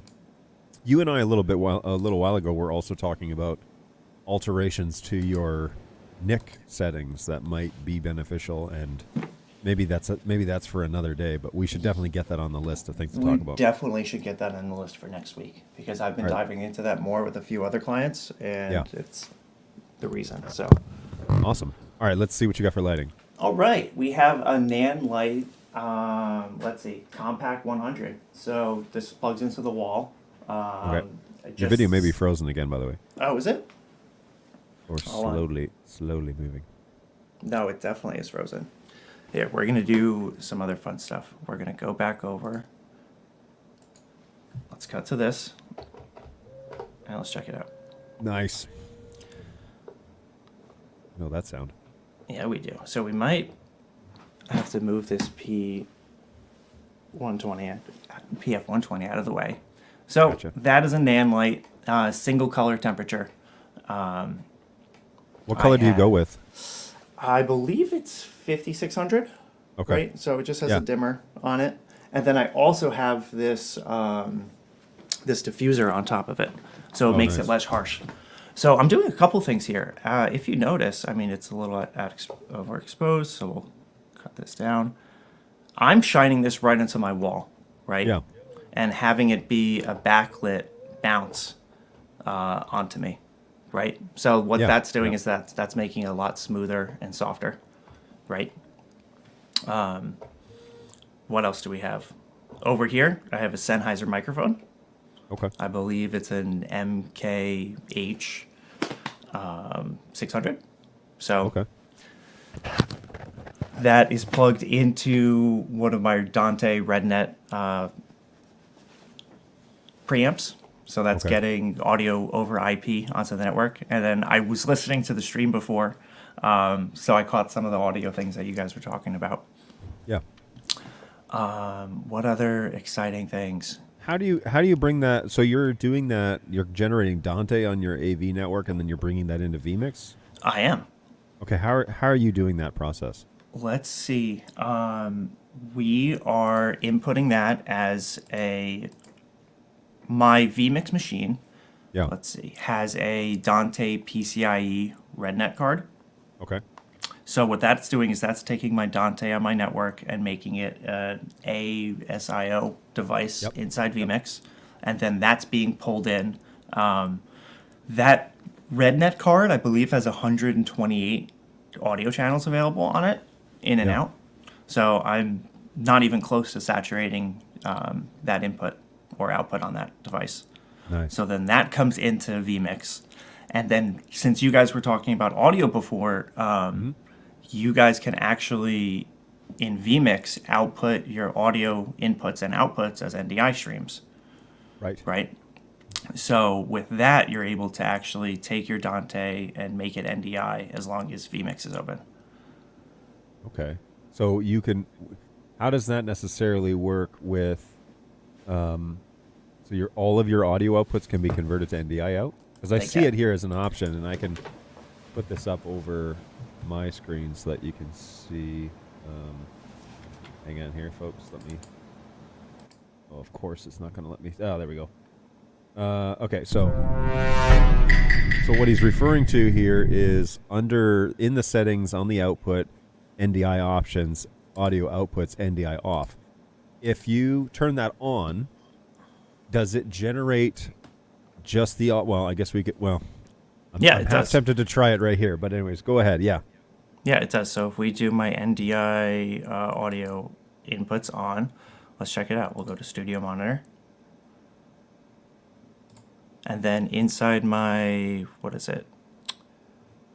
Do I have to press OK? I do have to press OK. Yeah, you have to always do. Ooh, we do not yeah. want it. I'm not going to restart that right now because that's I was going going to say, into- and it was selected off right there for a second. But It anyways, was.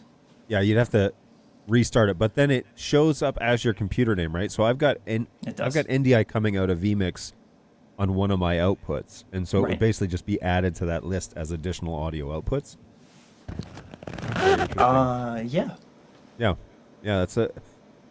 I guess I didn't realize that they had that. How I could use that, because then you could like retransmit that, right? So then you're using central, Exactly. and you could marry those video sources to audio outputs. What necessarily does it? Which audio outputs does it do? Does it just do anything that's being outputted, or I think so. I think it gives you all of your vMix buses as well as the master. Oh, okay. Yeah, I Very haven't cool. checked it out in the latest version. I'll have to check it again. Okay, so this is now we're looking at like what your workbench slash. This is my Networking workbench and slash- computer, networking, audio, video, everything. Right. So I used to have everything as a big tall rack in the corner. Right. But then Right. I realized I needed some space. I split the rack in two. I got some casters for them. And then I split the sides. So on my left side, I have my networking and my video or my audio. And on my right side, I have all my computers. So let's dive in. Let me know if you can hear me okay. Yep, all good. Awesome. So, trusted BirdDog Studios. I currently use 3 of them still. So just like everyone Nice. else, these guys are Yep. pretty much on 24/7. And I actually have my Play hooked into one of them as well. So instead of having a display, I can use the studio as my quote-unquote display and check out that Play source. So that's been fun. Nice. Apple TV, always good to have. What else? Netgear switches. We love these, right? So, my top switch, what is this? We have a 10G 2F PoE Plus, right? So, this one is my Dante audio switch, right? Okay. Yeah. So- That's the 2112 or the 4212P, I believe. It, Yeah. Yes. Yeah. Just Yep. the straight SFP. Yeah. Yep, so this one's 1 gig upload, so no SFP pluses. I have all of my RedNet and Dante audio devices plugged into this switch with the Dante audio profile from Netgear. So down over here, this is one of my RedNet preamps. So this is a Dante 8-channel microphone preamp. So that'll take 8 channels of microphones, make those Dante on the network, and that's plugged into this first switch up here. Gotcha. The next Notice, switch we have, yeah. folks, that he has spacers between his switches to allow airflow. This is Yes. somebody who's not done this once before in his life, but That's he, right. he understands that airflow is a thing. Many times. This next one we have, right? So our good friend Josh was able to hand this over to me. Yes. Because I needed way more ports. So this one has, 30 ports on it, right? Nice. So this has 4 Look at those SFP fibers pluses. going. Yeah, those fibers are going. So let's talk about what we have going into those fibers. I have 2 of my computers, right? So my vMix machine, my regular machine are all 10 gig, right? So those are going in there. The number 28, which is offline, that is my SSD NAS. It's a free NAS build, so that I use for my storage and everything on my network. And then the last one, I believe, is a trunk up to my Ubiquiti network and DHCP server. Yeah, that would make sense. So I'm using a unified Dream Machine. I believe this is one of the first ones that came out. I know they have a couple of new ones, like a Pro and a few other things. Yeah, there's a lot of people using Dream Machines, though. I love know- the whole Unify system. Yeah, Judson is a big fan of that. They- Quincy Owens here on the channel. Oh yeah. Oh yeah. Yeah, I remember him talking about that a lot. Yep. It's a great system for managing all my devices. I have one place to look and see all of my BirdDog devices, and then this was before Fleet Manager, right? So that was Technically, how I it's was still able before Fleet Manager, but yes. Yeah, no, totally. In addition to, right. Then we have a DAC cable coming up into my aggregate switch, which I was using, but now I'm not using it as much. It used to be populated, but now I'd rather have, instead of one hop to my computers, I'd rather my computers and my NDI be all on the same switch, right? Yeah.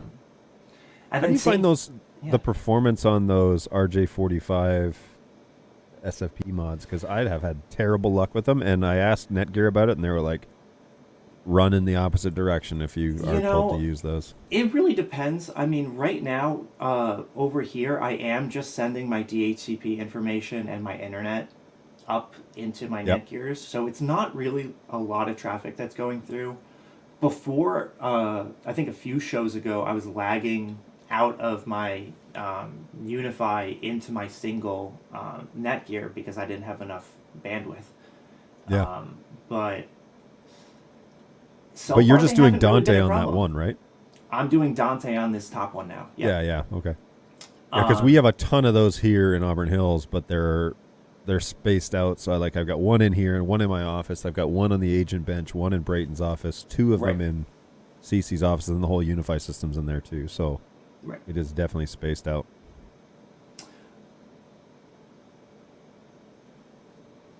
What are the exciting things?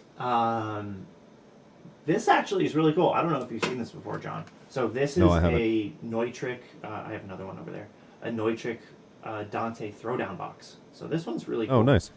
So that has primary and secondary feed through EtherCon adapters, right? So it's preamps. So we get to apply phantom power and get some gain onto this and get a microphone signal up. And it also has 2 line outputs, right? So I can use this for some speakers. I could pair them together, get a headphone outputs, or have 2 headphone outputs that are mono. A fun, exciting thing, right? Yeah, that's pretty cool. Yeah, it's a fun little one. All right, let's go over to the computers because this is fun.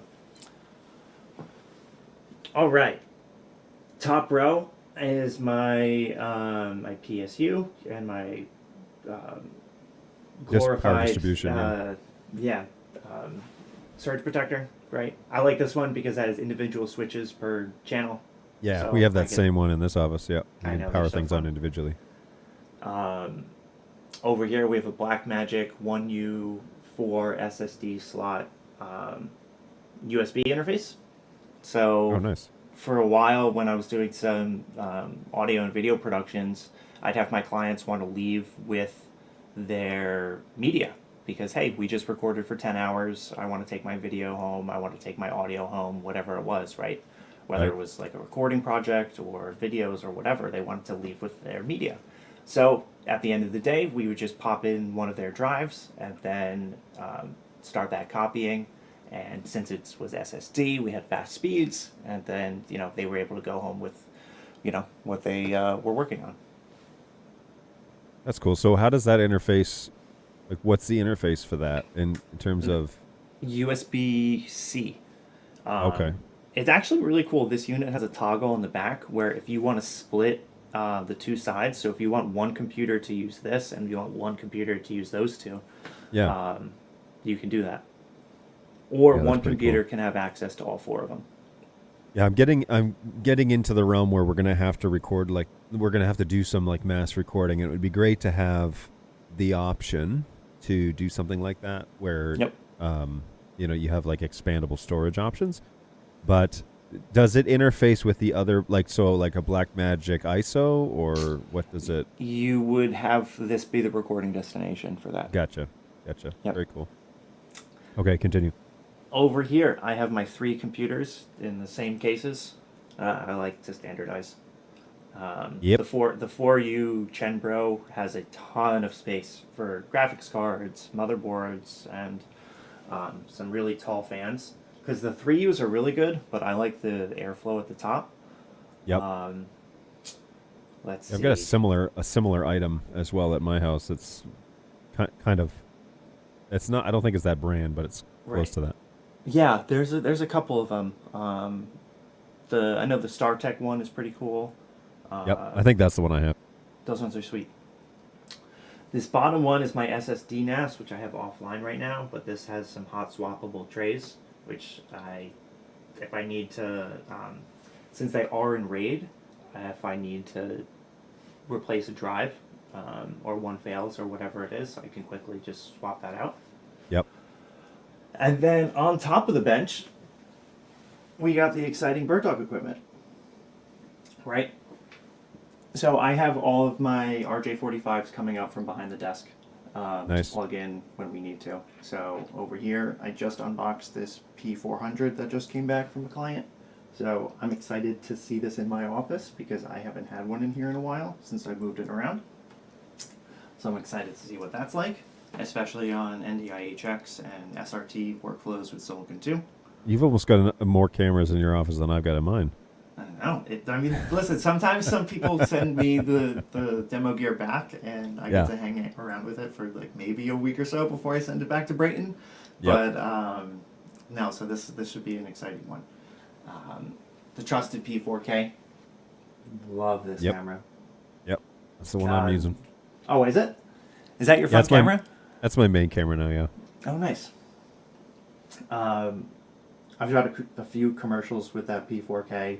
Color match that with Sony FX9s, FS7s, pretty much everything under the sun for at least the last Sony generation cameras. Wow. I'm always impressed by that one whenever I plug it in. Yeah. This was my original BirdDog. I put that sticker on top of it because I loved it as soon as I plugged it in. Still works. I still have my Velcro on it. I was going to say, you've been around for a while, so when you say original, that one has been around for a bit. Is it a Rev 3 or is it a Rev 4? I think it's Rev 3. Nice. It's been around for a while, I John. think that's what I have in here, too. Yeah, I've got mine that actually has my name on it was the original that I had in this studio. Oh, really? And it's a Rev 3.1. So, old school. Still works. It does still work, right? Yep. I mean, I use mine all the time. My studio has been, I don't know, on for at least 2.5 weeks right now. Wow. So, that's always good. Wall plate. Let's see, which one's this? Wall plate. Decode. I'll play it out. I have an in. You have the out, apparently. Yep. We could trade. Well, we need both of them to really do what we need to do. Over here, Unify access point. So that I have my NDI network floating on my access point network, which allows me to use all of the new BirdDog iOS apps for PTZ control, as well as send my NDI iPhone camera to that access point, up into vMix, and then through into StreamYard to you. Nice. Very cool. Speaking of vMix, we wouldn't be remiss without any of the mouse pads. All the swag that you've gotten. This one was from NAB this year. Oh, this year, okay. Yep, and I think these two were from IBC. I'm 99% sure.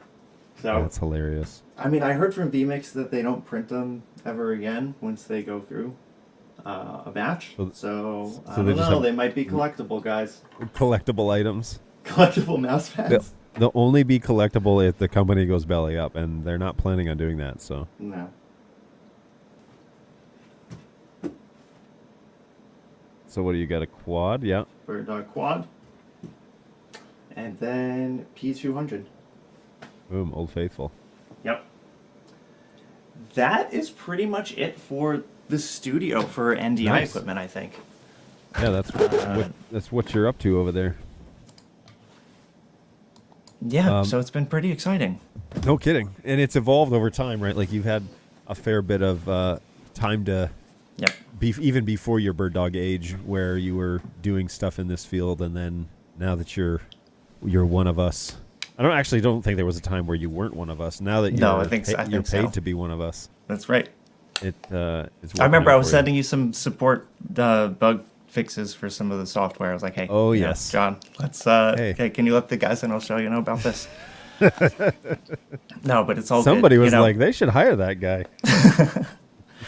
No, this is all. What's really exciting is that the whole NDI ecosphere and the audio over IP and getting all this baseband onto a network, our network, your managed video network, is so advantageous because, like I said, I just unboxed that P400 today. I'm going to plug it in without any configuration. It's going to be up and running on my network, and I could use it in this production if I really, really wanted to. Just plug that in and add that source in.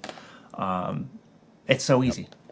Right. Yeah, now that video over IP stuff is within 10 minutes you can have a camera that's not on your network and functional as long as you're kind of not doing a ton of customization with the camera prior to the event. But I can roll up with one of my cameras and plug it into your studio, and I'm pretty confident that your network design will handle whatever camera comes out of my office, and so I can ship you stuff where I can plug it in and know, yeah, this is going to behave pretty much as I expect it to. And now that we're at that place, now it's just more a matter of evangelizing that and getting the word out as to how to do that everywhere you go. Right. And I think there's a lot of opportunity too with the X120 on its way up and being able to do the run and gun and set up quickly and take down fast. That's going to be a part of this whole workflow ecosystem. So it'll be cool. Somebody had mentioned earlier that you need a hair light because your hair is glorious enough that it needs its own I know. hair light. You know what's so funny? I was thinking about that on the ride over to the studio today, and I have a few like LEDs, but they're not that bright, so I definitely gotta get some hair light action on that. Yeah, we gotta get you something now that you have this really cool background, which I'm gonna have to figure out how you do that. Laura really loves teleprompter. Me too. It's so amazing. Yeah, it couldn't be easier. Like honestly, it takes up no room. It's hilarious too because I know that, I was thinking about it and looking at teleprompters, and then I wasn't even talking to Jake about it, and he's like, "Hey, I got a teleprompter," and I was like, "He beat me to it." But wavelengths, John.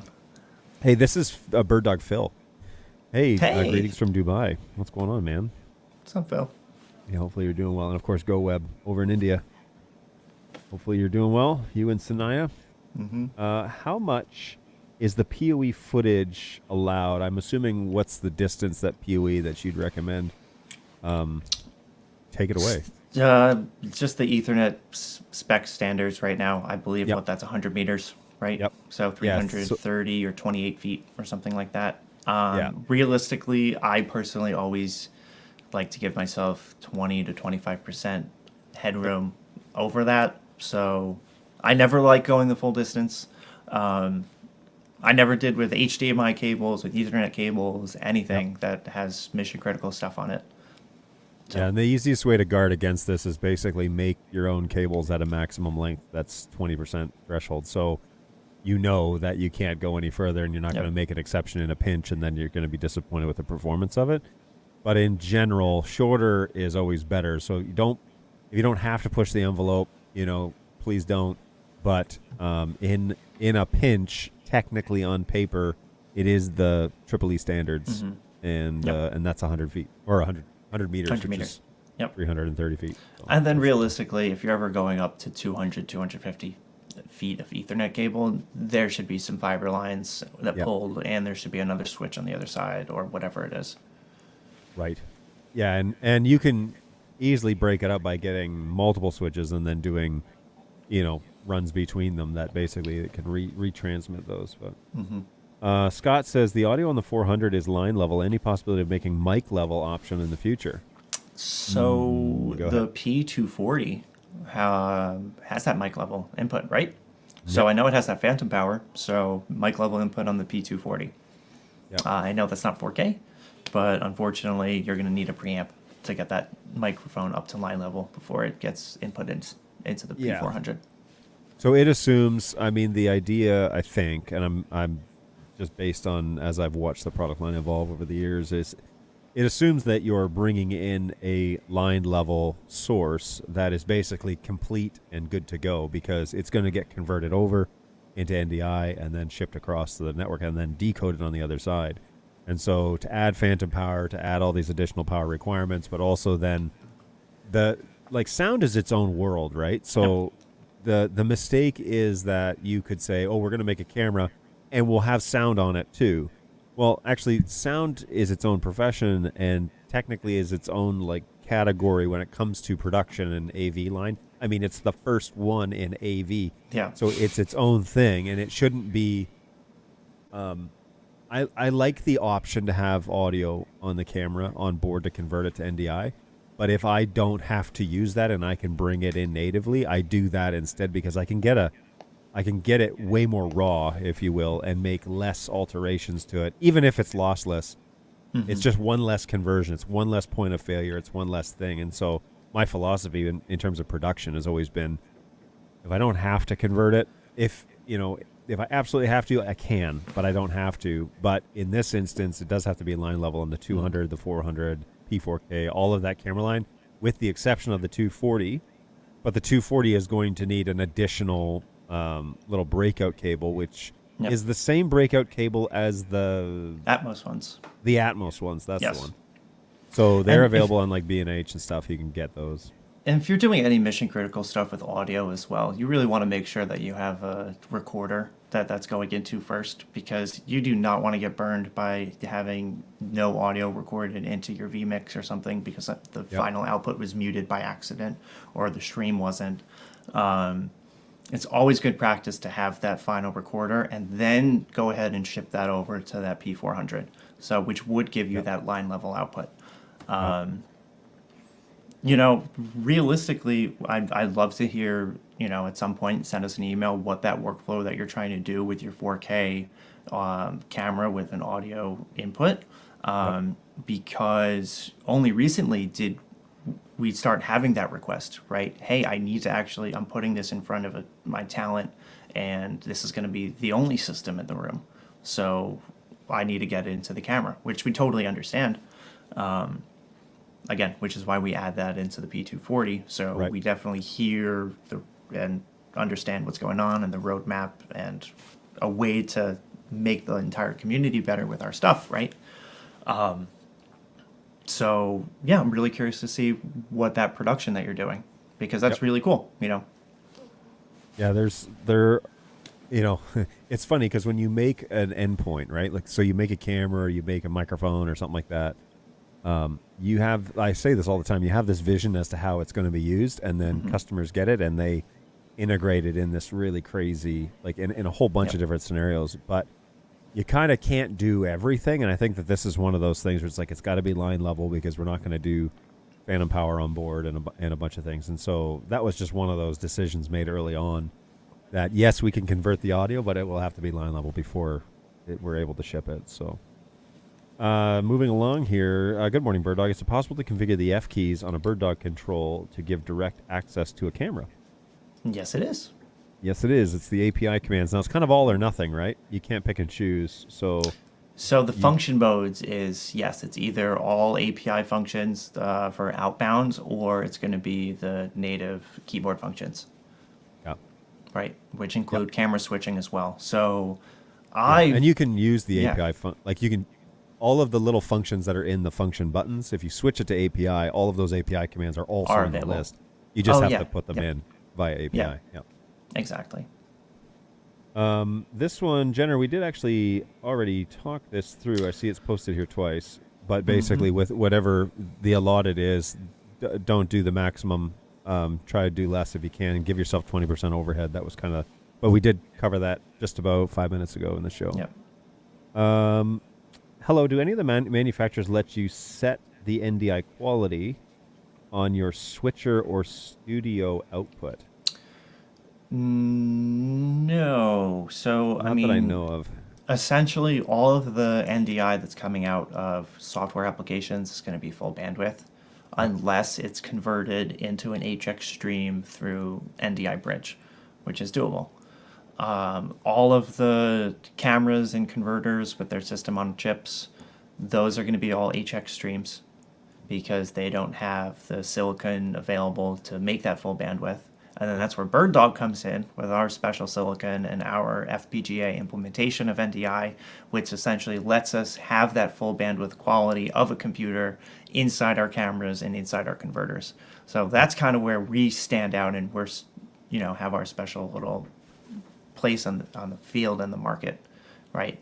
As to having that high quality, ultra low latency, direct from cameras to converters to software.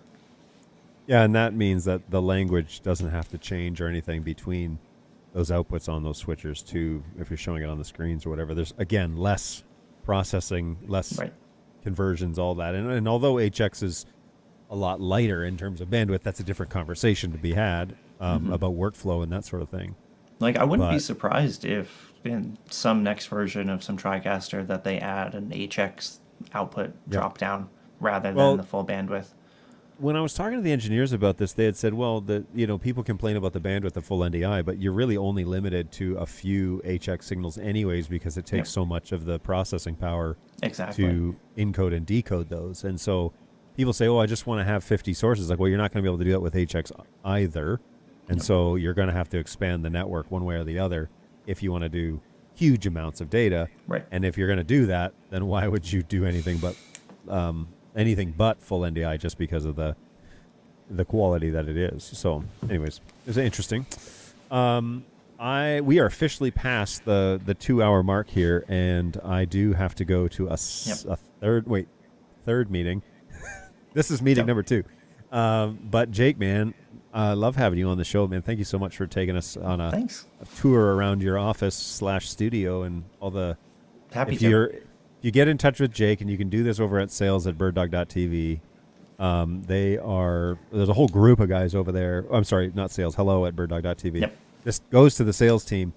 And hello, Jake is one of those guys, but also there's a bunch of sales guys that cover the entire world.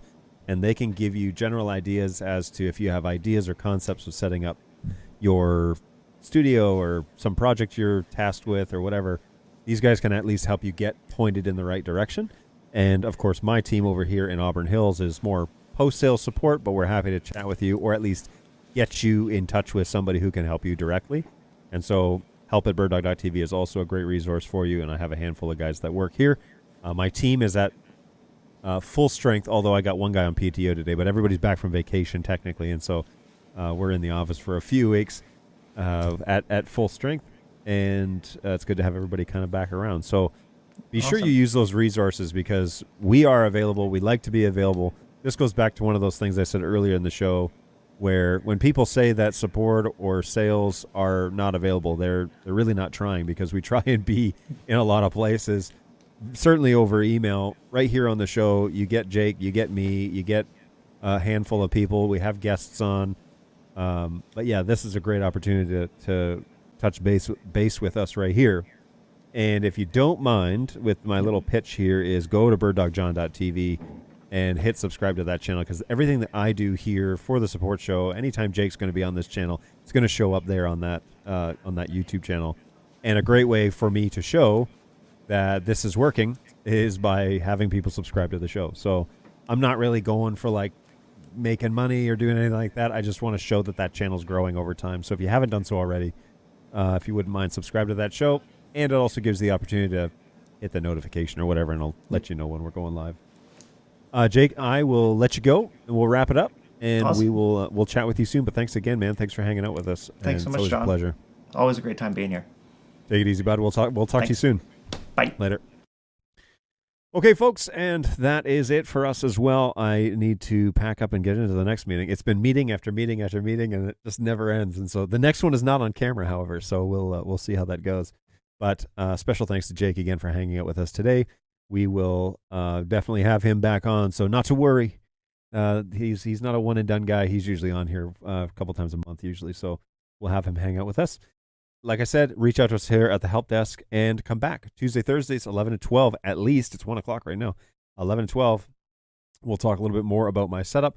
I want to get into some more networking hashing out, and so we might talk about some of that on Thursday. Let me have a think about it, though, and decide exactly what we want to talk about and why it's important. I think I want to talk about subnets, but it can go on and on and on. But it might be a good little topic for us to review and talk through, and you can give me your ideas, and I can give you mine, and we can all learn. So good times. Can't wait for the next time that we get to hang out together. Hey, I thought I saw a specific Netgear switch for IP. Really want the benefit that it can compared to the GS110 TPP. Yes, you're looking for the M4250 line is what you're looking for, M4250.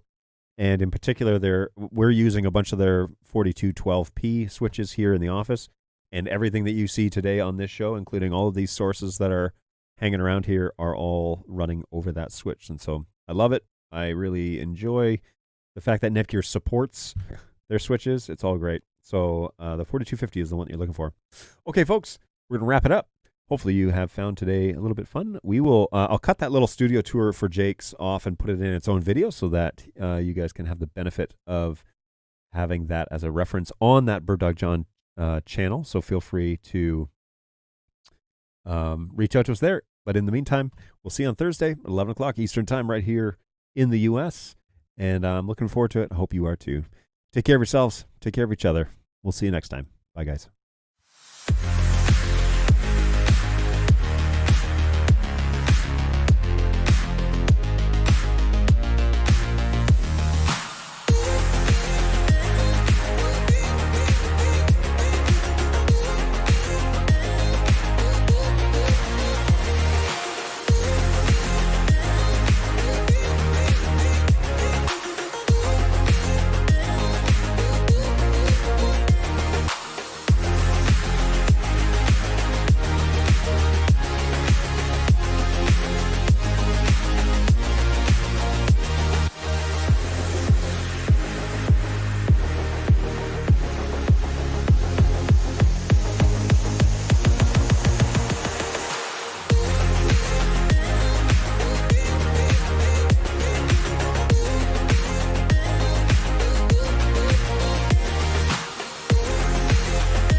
Don't fail me again.